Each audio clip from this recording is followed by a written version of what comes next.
जब यीशु मसीह इस दुनिया में थे तो वो लोगों को देखते थे। लोग बहुत मेहनत करते थे, मजदूरी करते थे और इतना सा परिश्रम करने के बाद भी उनके जीवन में शांति नहीं रहता था या उनके जीवन के ऊपर में कोई संदेश नहीं देता था।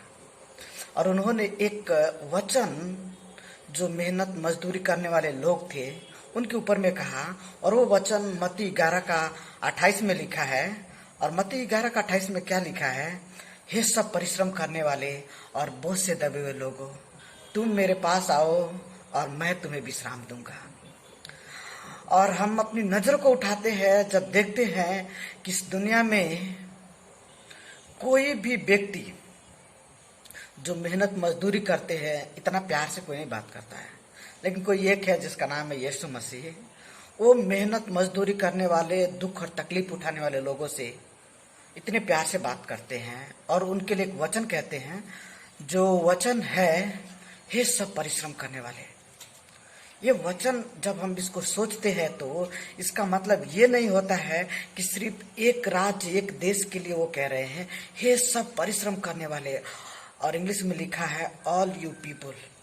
अब सभी लोग, दुनिया के हर एक इंसान जो मेहनत मजदूरी करते हैं, दुख और तकलीफों से अपने जीवन को जीते हैं, उन सब के लिए यीशु का यही संदेश है कि सब यीशु के पास आए। क्यों आए? क्योंकि मेहनत मजदूरी करने के बाद हमारे दिल को चैन नहीं मिलता है, आराम नहीं मिलता है। तो यीशु है मेहनत करने के बाद, मजदूरी करने के बाद, परिश्रम और बोझ से दबे होने के बाद भी कोई एक है जो हमें विश्राम देना चाहता है। He want to give rest to our body, our soul, our mind।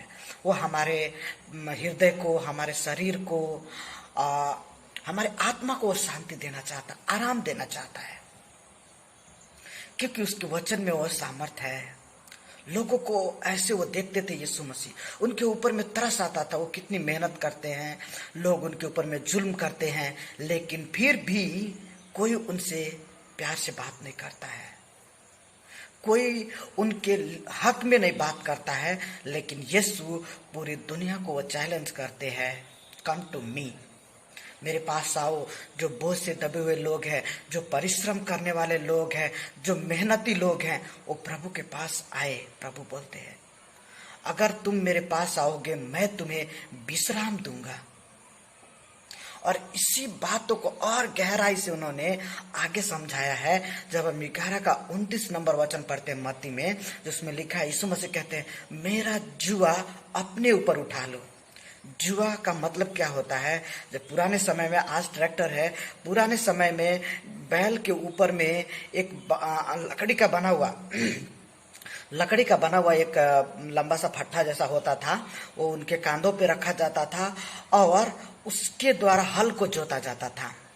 तो जब वो लकड़ी का जो फट्टा होता था, जुआ जो होता था, जब बैल के ऊपर में रखा जाता था तो बैल आसानी से खींच लेते थे और अच्छा से खेत की जुताई होती थी। मेरे प्रियो, आज जो लोग ज्यादा मेहनत करते हैं और मजदूरी करते हैं, बोझ में दबे हैं, तकलीफों में हैं और तकलीफ में होते हुए भी मेहनत करते हैं, यीशु मसीह उनके लिए एक जुआ देना चाहता है। और वो जुआ खुद यीशु मसीह है। Just carry on our shoulder the name of Jesus. जब हम यीशु के नाम को अपने कंधों के ऊपर में एक जुआ के रूप में इस्तेमाल करते हैं, हमारा मुश्किल काम भी आसानी से होता है। जैसे हम बैल को देखते हैं ना, जब उनके कांधों के ऊपर में वो जुआ रखा जाता है और जब हल को चलाया जाता है, कितने आसानी से वो उतने मजबूत मिट्टी को भी अलग अलग कर देता है, उखाड़ देता है, कितनी अच्छी सी जुताई करता है। वैसे मेरे प्रियो, जो बोझ से दबे हुए लोग हैं, मेहनत मजदूरी करने वाले और परिश्रम करने वाले लोग हैं, उन्हें यीशु के पास आने की जरूरत है, क्योंकि वो उन्हें आमंत्रित करते हैं कि मेरे पास आओ और मैं तुम्हें आराम दूंगा। कैसे आराम देंगे? जब हम अपने जीवन के दुख और तकलीफों को यीशु के कांधे पे रखते हैं और जब हम उनको अपने जीवन में लेके आते हैं तो क्या होता है, हमारा जो दुख और तकलीफ होता है वो आसानी से मूव होता है। हम उन दुख और तकलीफों में आसानी से आगे बढ़ते हैं। इसीलिए उस वचन में बहुत ही बढ़िया से प्रभु ने कहा, मेरा जुआ अपने ऊपर उठा लो और मुझसे सीखो, मैं मन में नम्र हूं और सिखाने के लायक हूं। वो हमारे दर्दों को कम करना चाहता है, हमारी मुश्किलों को कम करना चाहता है, वो अपने ऊपर लेना चाहता है। जब हम अपने आप को, अपने विश्वास को प्रभु यीशु के ऊपर में हम जब लेके आते हैं ना, तो हमारा जो भी मेहनत है, जो भी हमारा परिश्रम है, जो हम इतना तकलीफों के साथ में करते हैं ना, जब अपनी जुआ को उनके ऊपर में रख देते हैं और उनका जुआ अपने ऊपर में ले लेते हैं, तो हम आसानी से उन दुख और तकलीफों में भी आगे बढ़ सकते हैं। और इसका उदाहरण बाइबल में है। जब चेले लोगों के ऊपर में लोग इतना मारते थे, सताते थे, उनको बुरा भला कहते थे, फिर भी वो सह जाते थे। उनको वो ताकत, वो सहन शक्ति कहाँ से मिलती थी? क्योंकि उन्होंने यीशु के जुए को अपने ऊपर में ले लिया था और अपना जुआ यीशु के ऊपर में डाल दिया था। Today is a day for each and every one. आज हम सब के लिए ये दिन है कि हम अपने जुआ को यीशु के ऊपर में डाल दे, जिस जुआ के द्वारा हमारा काम आसान हो सकता है, और यीशु के जुआ को हम अपने ऊपर में ले ले, ताकि दुख और तकलीफ होते हुए भी हम उस दुख और तकलीफ में भी यीशु हमें शक्ति देता है, वो सामर्थ्य देगा आसानी से हमें आगे बढ़ने के लिए।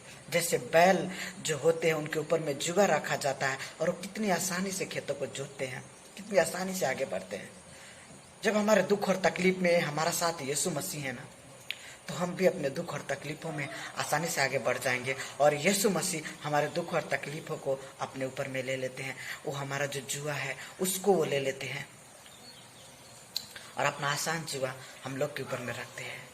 क्या are we ready to put our burden, अपना बोझ, अपना जुआ यीशु के ऊपर में रखने के लिए और यीशु का जुआ अपने ऊपर में लेने के लिए? जब हम ऐसे करते मेरे प्रियो ना, हमारे जीवन में एक आनंद, एक खुशी आती है, एक शांति आती है। और आज दुनिया में जो मेहनत मजदूरी करने वाले लोग हैं, जो यीशु को नहीं जानते हैं और नहीं जानते कि कैसे अपने बोझ को यीशु के ऊपर में, अपने जुओं को रखना है, तो आज इस संदेश को सुन के, एक बार दो बार सुन के जरूर हम कोशिश करें अपने जुओं को यीशु के ऊपर में और यीशु का जो अपने ऊपर में लेके और अपने जीवन को बहुत ही सरलता के साथ में और बहुत ही खुशी के साथ में जिए। बहुत सारे लोग बाइबल में जिए हैं, आज भी बहुत सारे लोग ऐसे जी रहे हैं और आगे हम भी एक बेहतर और अच्छा जिंदगी जी सकते हैं। अपने जुए को, अपनी बोझ को, अपने परिश्रम को, दुख को, अपने तकलीफों को यीशु के ऊपर में रखते हुए मेरे प्रियो, हम तैयार हैं तो आइए हम एक प्रार्थना करें।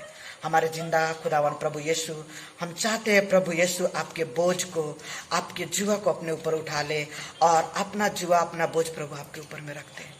हमें सहायता कीजिए और जो लोग इस संदेश को सुनते हैं और जो लोग देखते हैं प्रभु, उनके मन में, उनके जीवन में भी बात कीजिए अपने दुख और तकलीफों को प्रभु आपके ऊपर में रखने के लिए और अपना जुआ आपके ऊपर में डालने के लिए, आपका जुआ अपने ऊपर में लेने के लिए प्रभु आप सहायता कीजिए, मदद कीजिए प्रभु।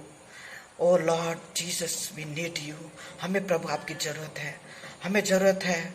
और हर एक मेहनत मजदूरी करने वाले, हर एक परिश्रम करने वालों के लिए प्रभु यीशु आपकी ज़रूरत है। जो लोग इस संदेश को सुनते हैं उनके दिल में सुकून दीजिए प्रभु, और उनके मुसीबत में, उनके दुख और तकलीफों में प्रभु जी, और जब वो मेहनत और मजदूरी करते हैं, दुख में रहते प्रभु, उन्हें आप शांति दीजिए, आराम दीजिए अपने वचन के द्वारा। धन्यवाद करते हैं इस संदेश के द्वारा बात करने के लिए। धन्यवाद के साथ प्रार्थना प्रभु यीशु के नाम से मांगते हैं, आमीन आमीन। आप सभी को जय मसीह। प्रभु हम सबको आशीष दे। मिलते हैं हम अगले वीडियो में एक नए संदेश के साथ। तब तक प्रभु का कृपा हम सब के साथ और संग रहे, आमीन।